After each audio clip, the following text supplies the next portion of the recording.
시청자 여러분 안녕하십니까? VOA 뉴스입니다.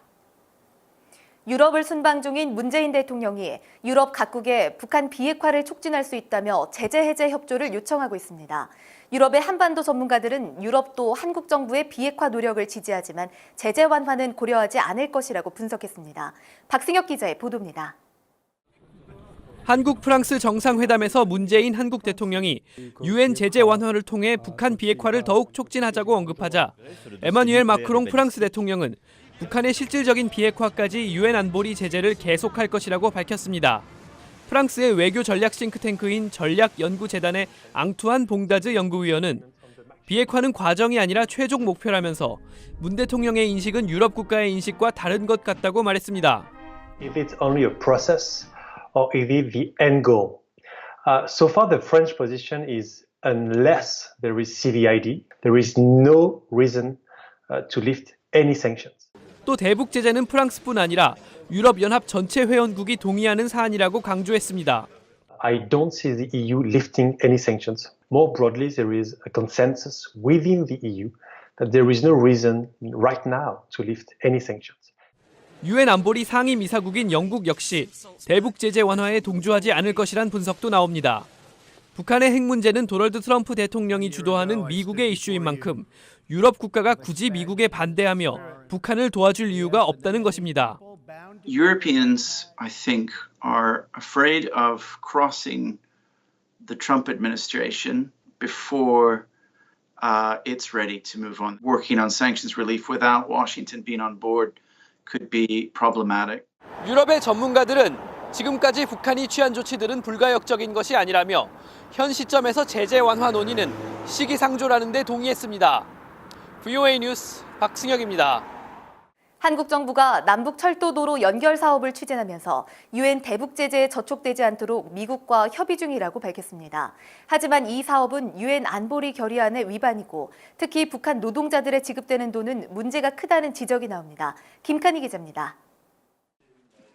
한국과 북한이 고위급 회담을 통해 11월 말이나 12월 초쯤 남북 철도와 도로 연결 사업 착공식을 추진하기로 합의했습니다. 그러나 이 사업은 유엔 안전보장이사회 대북 제재에 정면으로 위반한다는 지적입니다. 유엔 안보리 결의안 2397호 제7항은 산업용 기계와 차량, 철과 강철 등의 대북 수출과 이전을 금지하고 있습니다. 사실상 철도와 관련한 모든 부품과 자재 공급이 해당된다는 것입니다. 유엔 안보리 결의안 2397호 제18항에서도 대북 투자와 합작 사업을 원칙적으로 금지하고 있습니다. 존스 홉킨스대 연구원이었던 북한 전문가는 남북 철도, 도로 연결 사업에 들어가는 삽이나 목 같은 아주 기본적인 자재부터 유엔 제재에 해당된다고 지적했습니다. 북한 노동자들의 지급해야 할 돈은 더 큰 문제라는 지적도 나왔습니다. 북한과의 금융거래 자체가 제재 위반인데다 거액을 지불할 경우 그 돈은 노동자에게 지급되는 것이 아니라 북한 정권에 흘러들어갈 수 있다는 것입니다. No bank transfers are supposed to happen. It's that payment process that would go against the South Korean rules, it would go against the UN rules, and if it's dollar-based, which they probably would be, goes against US rules. 한국의 조태열 유엔 주재 대사는 국정감사를 통해 남북 철도도로 연결 사업이 본격화되면 제재 위반 소지가 있다고 밝혔습니다. 남북 철도 도로 연결 사업을 진행하기 위해 한국 정부는 유엔의 예외 인정을 받으려 하겠지만 북한의 비핵화 조치가 미흡한 상황에서 유엔의 동의는 어려울 것이라고 전문가들은 전망했습니다. VOA 뉴스 김칸희입니다. 유럽연합 이사회가 18일 북한과 중국, 러시아 등의 사이버 공격에 대한 제재 방안을 논합니다. 유럽연합 이사회 측은 유럽을 위협하는 어떤 국가나 단체의 사이버 공격도 용납할 수 없다면서 내년 초 발효를 목표로 관련국들에 대한 경제 제재 조치를 추진한다고 밝혔습니다.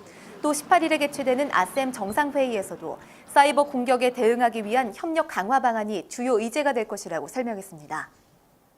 북한 김정은 국무위원장 집권 이후에도 북한의 인권 상황은 전혀 개선되지 않았다는 조사 결과가 발표됐습니다. 17일 한국의 대한변호사협회는 탈북민 50명을 심층 조사해 발간한 2018 북한 인권백서를 통해 북한에서는 김정은 일가 모독과 한국 드라마 유포 등의 이유로 사형을 당하는 사례가 많다면서 이같이 밝혔습니다.